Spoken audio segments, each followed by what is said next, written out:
आम्हाला माहित आहे तुम्ही अळांचोटा, तुम्ही काही नाही करू शकत. तुम्ही फक्त या देशात फक्त दंगली घडवू शकता आणि रिकामचोटपणाच करू शकता. तर आमचं एवढंच म्हणणं आहे की आमच्या लेकराला शिक्षण द्या.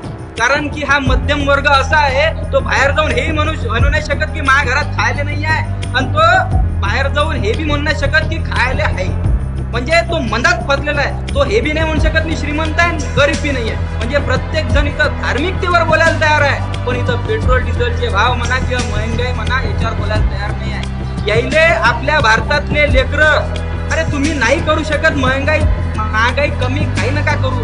अरे शिक्षण तर फुकट करू शकता ना तुम्ही, आहे का? तेवढी अवकात तर असेल ना. मला असं वाटते का शिक्षण त्या शरद पवारच्या नावावर, म्हणजे त्या शरद पवार साहेबांनी एवढं बदनाम करून ठेवलं आहे, एवढे घोटाळे त्याच्या अंगावर टाकून दिलेले आहे की एकही घोटाळा आजपर्यंत म्हणजे सिद्ध नाही झाला. पण यायचे जेवढे पण म्हणजे अजेंडे आहेत ते सर्व यायच्याच मागं असतात. म्हणजे तुम्ही जर टॉपचे न्यूज चॅनल पाहिले तर त्याच्यावर फक्त यायचंच चालते ना बा. ते हनुमान चालीसा, ते रवी राणा आणि ते हे. अरे बा, ते रवी राणा आणि ते संजय राऊत तिकडे भेटून राहिले. मग ते पेट्रोल का वाढलं, तर पेट्रोलचं गॅस का वाढले त्याच्यामध्ये एकदम पानसट त्याचं डिस्क्रिप्शन असते. काय तर मग चुलीवरचं जेवण चांगलं असतं म्हणून मोदी साहेबांनी सिलेंडरचे दर वाढवले. पण आपल्या भारताचं दुर्दैव असे आहे की असे हेंबाळे लोक त्या हेरिटेजच्या पदावर बसवलेले आहेत, त्यांना परवानगी दिली जाईल. आज त्याच्यावर कोर्टात केस चालू आहे, पीआर दाखल आहे की तुम्ही परवानगी कशी दिली. उद्या जर त्याच्या त्या स्ट्रक्चर खोदण्यामुळे त्या फुटाळा तलावाचे झरे जर आटले आणि फुटाळा तलाव जर आटला तर फाउंटेन काय कामाचा आहे तुमचा? पुरा पाकिस्तान भारत में लाएंगे. अरे बा, जे तुम्हाला इथचा मुस्लिम पटत नाही, तुम्ही पाकिस्तान काय आणणार तुम्ही भारतात? सर पहिले तर सर धन्यवाद देतो महाराष्ट्र 24चं की ज्या लोकांचं काम आहे या महागाईवर बोलणं, आणि ते आज बोलत नाही आहे. आणि जे चॅनल्स म्हणजे जे सक्षम चॅनल आहे, ज्यांनी बोलायला पाहिजे ते चॅनल धार्मिक अस्मितेच्या मुद्द्यावर लढतात, आणि तुमच्यासारखे जे छोटे चॅनल आहे ते महागाईचा मुद्दा घेतात. त्याबद्दल तुमच्यासाठी मी धन्यवाद देतो. आणि एक सर्वसामान्य माणूस म्हणून पहिले तर सांगतो की जसं भाजपचे प्रवक्ते धम्मपाल मेश्राम सरांनी सांगितलं, तुम्हाला माहिती असेल की भाजपाच्या कोणत्याही व्यक्तीला असा प्रश्न विचारला की जो त्याच्या अंगावर येत आहे, तर प्रत्येक व्यक्ती हा एवढी गोष्ट घुमवते की तुम्हाला त्याचं उत्तर नाही, तुम्हाला प्रश्नही नाही समजत की नेमका विचारला काय होतं, है ना. तर हे अशा प्रकारचं त्यांनी ते केलं. काय तर मग यांचा करार होता, त्यांचे ते तेव्हाचे ते करारनामे होते, त्यानिमित्त असं झालं आणि तसं झालं. अरे पण सामान्य लोकायले काय घेणं देणं नाही ना त्याचं. आम्ही सरकार निवडून कशासाठी दिलं? आमचं जगणं सुसह्य व्हावं यासाठी. माणसाच्या गरजा कोणत्या असतात? अन्न, वस्त्र, निवारा.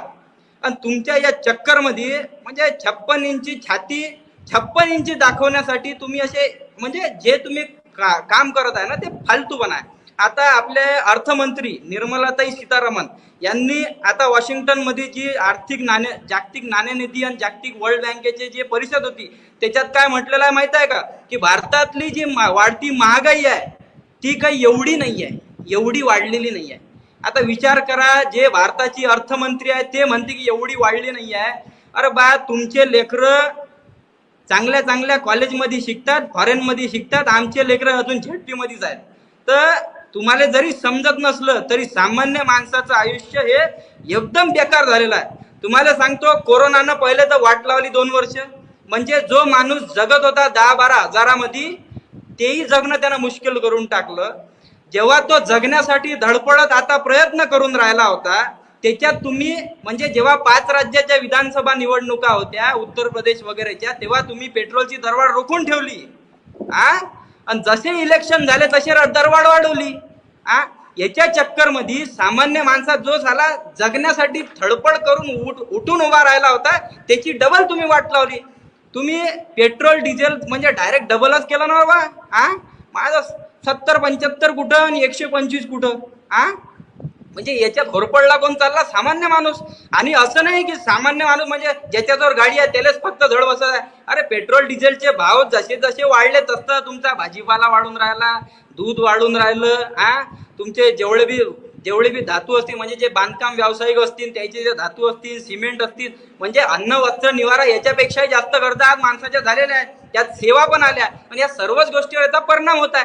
आणि पहिली गोष्ट म्हणजे विषय असा माहित आहे का की या आजचं जे वातावरण असं झालेलं आहे की एकही नेता महागाईवर बोलायला तयार नाही आहे आणि जनता एवढी म्हणजे निगरगट म्हणजे तुम्हाला सांगतो जनतेला हे समजूनच नाही राहिलं की बोलावं कशावर.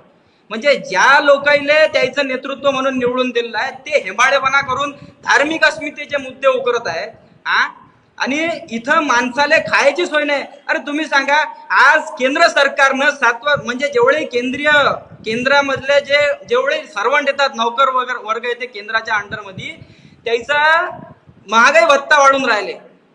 7वा वेतन आयोग दिला तर दिला त्याला महागाई भत्ता बी आहे. 1 करोड जेवढे बी नोकरदार लोक आहे केंद्र सरकारच्या अत्यारे त्याला फायदा होणार आहे. अरे पण सामान्य जनतेचं काय म्हणजे तुम्ही केंद्राचे जे नोकरीवर आहेत त्याला तुम्ही महागाई भत्ता देऊन आले आणि इथं आमचं लेकरू साहेबचं 15,000 3 वर्षाआधी बी त्याला 15,000 पेमेंट होतं. आजही त्याचं 15,000 पेमेंट आहे. पण आज त्याचं पेट्रोल मध्ये 6,000 रुपये चाललं महिन्याचं. बाकीचं घर कसं चालवून तू लेकरायला शिक्षण कसं देईल याच्याबद्दल कोणीही बोलायला तयार नाही. म्हणजे मला असं वाटतं पहिले तर माहिती आहे का मला असं वाटतं की हे जर असंच चालू राहिलं ना तर दुसरी क्रांती आता मला वाटते पुढच्या 5-6 वर्षात घडली तर कोणी आश्चर्यकारक म्हणून घेऊ नये. कारण की लोक रस्त्यावर यायले मारायले मरायले पाहणार नाही मागं पुढे. कारण की अरे बा जेवायची सोय नाही ना. तुम्ही किती दिवस त्याले म्हणजे कसं आहे एक लिमिट असते. रबर तुम्ही जास्त ताणून नाही धरू शकत नाही तर तुटते. समजले ना. बरोबर. अशा प्रकारचा कार्यक्रम चालू आहे की महागाई हा अत्यंत गंभीर विषय आहे आणि त्याच्यावर गांभीर्यपूर्वक चर्चा होणं आवश्यक आहे. असं असताना जसं वैभवजी म्हणले हे खरं आहे की हा विषय सर्वसामान्यांशी निगडीत आहे. मीही आपल्या चर्चेच्या पहिल्या स्लॉटमध्ये सांगितलं की हा प्रत्येकाच्या चुलीशी प्रत्येकाच्या खर्चाशी आणि रोजच्या बजेटशी निगडीत आहे आणि त्यामुळं तेवढ्याच गांभीर्यपूर्वक चर्चा होणे या ठिकाणी अपेक्षित आहे. मला सांगा किंवा अक्षय समर्थजी म्हणले की बा प्रधानमंत्र्यांनी अशा पद्धतीच्या घोषणा केल्या मनमोहन सिंगांनी तसं केलं. मी हे म्हणलं की वस्तू आणि सेवा या दोन्ही याचा जागतिक करार ज्या राष्ट्रांनी केला तेव्हा या देशाचे प्रधानमंत्री नरेंद्रजी मोदी होते. क्षमा करा मनमोहन सिंगजी होते. त्यांनी तो जागतिक करार सही केला. आता जेव्हा जागतिक करार आपण सही करतो त्याचा दुसरा अर्थ असा आहे की जगाच्या परिप्रेक्ष्यामध्येच तुम्हाला त्या गोष्टींच्या अनुषंगाने पाहावं लागेल. आम्हाला जागतिकीकरणाच्या परिप्रेक्ष्यामध्ये हे आमचं नियंत्रण जे आहे सरकारचं नियंत्रण किंवा एका देशाचं नियंत्रण हे निघून जातं. आणि एक लक्षात ठेवा या देशाचं इन्फ्रास्ट्रक्चर किती आहे. या देशाची 125 करोड 130 करोड जरी लोकसंख्या असली तरी या देशाची 70% तेलाची गरज ही दुसऱ्या देशातून भागवली जाते. 70% पेक्षा जास्त म्हणजे जवळपास 80% जवळपास. आमची खरेदी कशाच्या भरोश्यावर होते.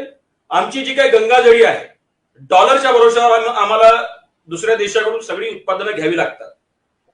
2 वर्षाच्या कोरोनासारख्या महामारीच्या काळाला सामोरं जाताना जेव्हा सर्व प्रकारच्या आस्थापना म्हणजे इंडस्ट्रियल युनिट्स म्हणजे मॅन्युफॅक्चरिंग युनिट्स जे असतील ते सगळे बंद पडलेले असताना आम्ही जर निर्मितीच करू शकतो नाही कोणत्या एखाद्या गोष्टीची तर निश्चितपणानं महागाई ही डिमांड आणि सप्लायच्या भरोश्यावर चालते. एवढं देखील साधा अभ्यास आपल्या सगळ्यांचा असावा अशी माझी किमान अपेक्षा. तसं प्रवक्ते आहेत ते भाजपाचे मेश्राम साहेब. त्यामुळे बॉडी लँग्वेज म्हणजे काय आता तुम्ही बोलले माझ्या थोडं स्माइल निघालं बॉडी लँग्वेज त्याला थोडी म्हणते. आता राहिली गोष्ट तुम्ही जे म्हणलं की अभ्यास करून बोला तर महाराष्ट्रातल्या म्हणा किंवा भारतातल्या म्हणा हेंबाळ्या लेकराले बी समजते की जर आपण पेट्रोल त्याच भावात घेत आहोत तर इथं आपल्याला डबल रेट का लागत आहे. इथं या राजकारणापायी लोकांचं भरडणं होत आहे. सेंट्रलवाला म्हणते राज्यानं टॅक्स कमी करा, राज्यावाला म्हणते सेंट्रलनं टॅक्स कमी करा. याच्यात कोणीही सामान्य माणसाची बाजू घेताना दिसत नाही आहे. पहिले बम आले हे 56 इंची छाती अच्छे दिन. पण आता हाती असूनही करत नाही आहे. म्हणजे तुम्हाला सांगतो जो गॅस पहिले 380, 390, 410, 420 ले होता, तो गॅस आज 1050 रुपयाला झालेला आहे. हा म्हणजे याची झळ पुऱ्या भारतातल्या 80% लोकायले सोसत आहे. बाकीचे 20% श्रीमंत असल्यामुळे त्याला वाटत नसल, पण बाकीचे लोक असेच भरडत आहे. आणि राहिली गोष्ट अभ्यासाची, तर मी काही एवढा मोठा हुशार माणूस नाही, पण आम्ही लॉजिकवर चालतो. लॉजिक हेच म्हणते की जर पेट्रोल तेव्हाही त्याच भावात येत होतं आणि आजही त्याच भावात येत आहे, तर मग तुम्ही टॅक्स काऊन शिल्लक घेताय? तुम्ही थोडा तरी दिलासा सर्वसामान्यांना जे टॅक्स जे एक्स्ट्रा वरचा खर्च घेऊन आले तुम्ही, राज्यानंही असो किंवा मग केंद्रानंही असो, दोघांनाही टॅक्स कमी करून सर्वसामान्यांना दिलासा द्यायला पाहिजे. 100च्या अंदर पेट्रोल आणायला पाहिजे. ठीक आहे, मला तर माहित आहे. म्हणजे कसं आहे, या राजकारणी लोकांची पहिले तर ती पॉलिसीच ठरलेली आहे की एवढं प्राइस हाईक करून द्या, नंतर मग 25 रुपयानं कमी करा. म्हणजे जे पेट्रोल 75 होतं ते आज 100 विकलं, ते आरामशीर कोणी आवाज बी कळणार नाही. समजलं का? ही पॉलिसी बराबर ते लावून राहिले. दुसरी गोष्ट अशी की आता सध्या लोकायले गरज काय? लोकायले महागाई भेडसावून आली, तरी बी केंद्र सरकार सेंट्रल गव्हर्नमेंटच्या 7व्या वेतन आयोग असूनही त्यांचा जो महागाई भत्ता आहे तो वाढून राहिले. म्हणजे पुरा देश महागाईनं भरडून राहिला आणि तुमचे सेंट्रलचे नोकरशाही जगली पाहिजे म्हणून तुम्ही त्याला महागाई भत्ता देऊन आले. म्हणजे एवढा अडाणचोटपणा जर आपला भारत देशाचा जो पण वरचा कोणी नेतृत्व असेल तो जर करत असेल, तर मला असं वाटते की याच्यासारखं दुर्दैव भारतीय व्यक्तीला आजपर्यंत कधी आलेलं नाही. समजले का? म्हणजे आज आपल्या सर्वसामान्य लोकांच्या गरजा काय पहिले ते पहा ना. इकडे शाळेच्या शिक्षण शुल्क किती वाढून राहिलं, त्या हिशोबानं पगार वाढले का द्यायचे? नाही वाढले. रोजी रोटी बी नाही वाढली ना बा लोकांची 2 वेळची चुलही बरोबर पेटत नाही. तुम्हाला सांगतो, याच्यात भरडला जाते तो सर्वसामान्य मध्यम वर्गच. कारण की हा मध्यम वर्ग असा आहे, तो बाहेर जाऊन हेही म्हणू नाही शकत की माझ्या घरात खायला नाही आहे, आणि तो बाहेर जाऊन हे बी म्हणू नाही शकत की खायला आहे. म्हणजे तो मंदात फसलेला आहे. तो हे बी नाही म्हणू शकत मी श्रीमंत आहे, गरीब बी नाही आहे, मंदात फसलेला आहे. म्हणजे तो माणूस बोलूच नाही शकत ना हो. आणि त्याच्यात हे राजकीय लोक धार्मिक अस्मितेचे मुद्दे काढतात. यायचं समोर म्हणजे जसं जसं तुम्ही नेतृत्व वाढत जासाल ना, म्हणजे जेही केंद्रात सरकार आहे, जसं जसं त्याची पातळी वाढते तसं तसं त्याचं मला वाटते मूर्खपणाचा कळस वाढला जातो. म्हणजे प्रत्येक जण इथं धार्मिकतेवर बोलायला तयार आहे, पण इथं पेट्रोल डिझेलचे भाव म्हणा किंवा महंगाई म्हणा याच्यावर बोलायला तयार नाही आहे. यायले आपल्या भारतातले लेकरं, अरे तुम्ही नाही करू शकत महागाई कमी, काही नका करू. अरे शिक्षण तर फुकट करू शकता ना तुम्ही, आहे का? तेवढी अवकात तर असेल ना. मला असं वाटते का शिक्षण म्हणजे अन्न वस्त्र निवारण, त्याच्यानंतर जे आपलं आलं शिक्षण, त्याच्यानंतर इंटरनेट आलं, ते अलग गोष्ट आहे. बम ते 2014 बोंबलले होते, असं करून तसं करू. इकडे त्या ट्रेनवर माहित आहे वायफाय लावला होता यायनं, त्या ट्रेनचा वायफाय चालत नाही. एवढा हेंबाळेपणा करतात ते. आणि म्हणतात की इंटरनेट देऊ.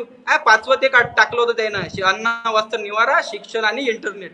तर त्या शिक्षणाचं माझं म्हणणं, अरे तुम्ही काही नाही करू शकत. आम्हाला माहित आहे तुम्ही अडाणचोटा, तुम्ही काही नाही करू शकत. तुम्ही फक्त या देशात फक्त दंगली घडवू शकता आणि रिकामचोटपणाच करू शकता. तर आमचं एवढंच म्हणणं आहे की आमच्या लेकराला शिक्षण द्या.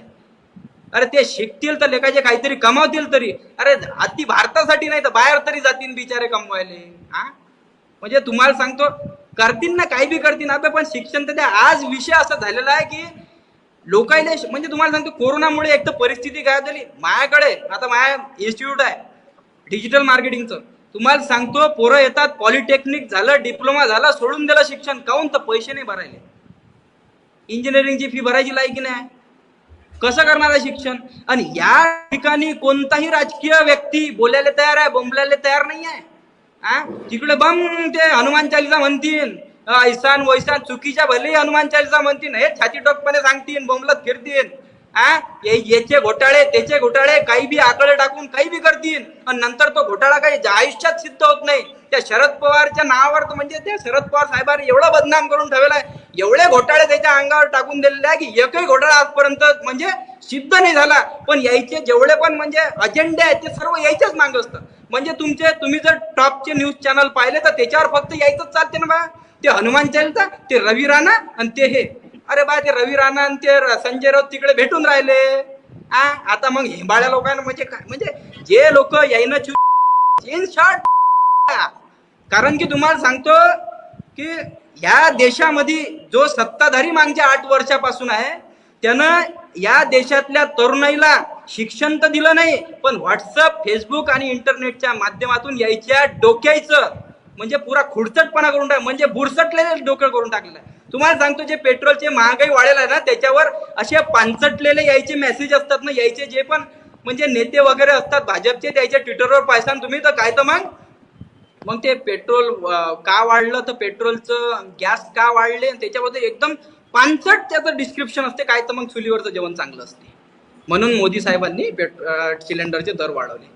अबे हेंबाळे हो, इकडं पहिले तुम्ही 33 करोड झाडं कायच्या काही 100 कोटी झाडाचे आश्वासन देता, एकही झाड तुमचं जगत नाही. हा, आज तुम्हाला सांगतो की आपल्या नागपुरामध्ये, आता नाव नाही घेत मी, केंद्रीय मंत्री आहेत, त्यानं फाउंटेन तयार केला. त्या आज फुटाळा तलावाच्या पातळी 6 फूट कमी झालेली आहे. किती? 6 फूट पाण्याची पातळी फुटाळा तलावाची कमी झालेली आहे. त्यानं जे तसं पाहिलं तर कोणताही म्हणजे जे हेरिटेज असते तिथं उत्खनन करण्याले कोणतंही नवीन म्हणजे स्ट्रक्चर बनवायला मनाई असते. पण आपल्या भारताचं दुर्दैव असे आहे की असे हेंबाळे लोक त्या हेरिटेजच्या पदावर बसवलेले आहेत, ज्यांना परवानगी दिली जाईल. आज त्याच्यावर कोर्टात केस चालू आहे, पीआयएल दाखवला की तुम्ही परवानगी कशी दिली. उद्या जर त्याच्या त्या स्ट्रक्चर खोदण्यामुळे त्या फुटाळा तलावाचे झरे जर आटले आणि फुटाळा तलाव जर आटला तर फाउंटेन काय कामाचा आहे तुमचा? समजले का? म्हणजे असे म्हणजे असा जर बेवकूफपणा जर या भारतामध्ये होत असेल तर मला असं वाटतं की म्हणजे देशाचं काही खरं नाही बा. म्हणजे ते महागाई तर एवढी वाढून राहिली का हद आहे. म्हणजे जेव्हा लोक पहिले काँग्रेसच्या काळात लोक बोंबलत तरी होते, याईनं लोकायला एवढं म्हणजे बिझी करून ठेवलेलं आहे की लोक बोंबल्यालाही तयार नाही आहे. म्हणजे यायचे लोक खाजगीत म्हणतात हाव बा भाव वाढले, पण यायचा एकही माणूस समोर येऊन हे नाही म्हणत की भाव वाढले. तो काय म्हणते माहिती आहे का? हा, ते मी टाकलं होतं एक स्टेटस, काय तर मग डायरेक्ट म्हणजे यायचं म्हणजे कोणत्या लॉजिक आहे बा, काय तर मग ते पुरा पाकिस्तान भारत में लाएंगे. अरे बा, जे तुम्हाला इथचा मुस्लिम पटत नाही, तुम्ही पाकिस्तान काय आणणार तुम्ही भारतात? आणि अशा अजेंडावर आपल्या म्हणजे देशातली तरुणाई जर काम करत असेल तर कोणत्या दिशेनं जाणार आहे? आणि आपल्या देशातला तो गव्हर्नर म्हणा किंवा मग अर्थमंत्री म्हणा, हे जर असे स्टेटमेंट करत असेल आमच्या भारताची अशी कोणती महागाई वाढलेली नाही आहे, म्हणजे तुम्ही 56 इंचीपणा सिद्ध करण्यासाठी तुम्ही असे भैताळ बोलण्यासारखे परिषदेमध्ये तिथं वक्तव्य करता. अरे सामान्य माणसाले, भलेही आमच्या भारतातल्या सामान्य माणसाला समजत नसन, पण एक दिवस असा येईल की जेव्हा 1947च्या स्वातंत्र्यासाठी देशानं क्रांती केल्या ना, ती क्रांती आता 5-6 वर्ष व्हायला वेळ लागणार नाही. अरे बा, लोकांना जॉब नाही, शिक्षण नाही, त्याच्यात तुम्ही पेट्रोल वाढवून ठेवलं, पगार नाही. अरे काय करणार लोक येतील ना मारायला. आणि त्याच्यात तुम्ही धार्मिक अस्मितेचे मुद्दे उकरता, म्हणजे जाहीर गोष्ट आहे, तलवारी निघणारच आहे. ते मी आज पहिल्यांदा अशा शब्दांचा वापर ऐकतो आहे. चॅनल छोटं किंवा मोठं अशा पद्धतीचं नसतात कधी.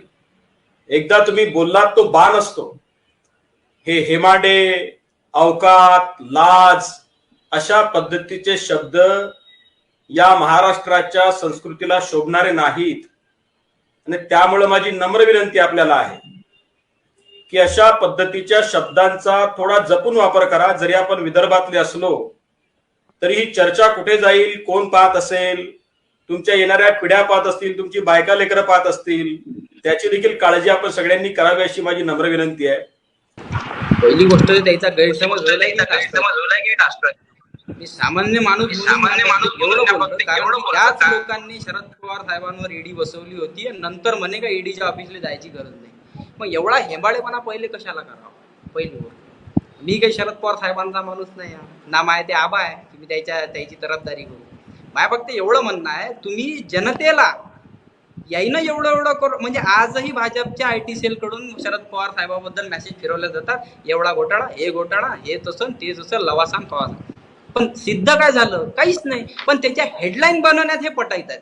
आणि त्यामुळे माय कसं म्हणणं आहे, जो मुद्दा राहते मुख्य, शेती, शिक्षण, व्यवसाय, रोजगार, महागाई, हे विषय असे भरकटवले जातात.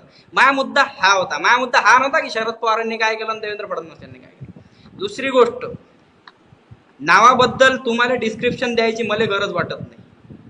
तिसरी गोष्ट अशी की जसं मी सांगितलं की प्रत्येक विषय हे लोक फरकटवत असतात आणि तेच मुद्दा इथं झालेला आहे. या पुऱ्या चर्चेमध्ये यायनं हे नाही सांगितलं की या सरकारनं काय केलेलं. है ना. यांनी हे सांगितलं की काँग्रेस म्हणजे प्रत्येक वेळी यायचं टार्गेट कुठं असते, काँग्रेसवर.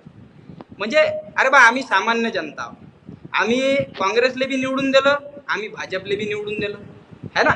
तर आमचा विचार कोण करल, म्हणजे तुम्हाला प्रश्न विचारला का तुम्ही तिकडे वोट दाखवा आणि हा इकडे वोट दाखवते.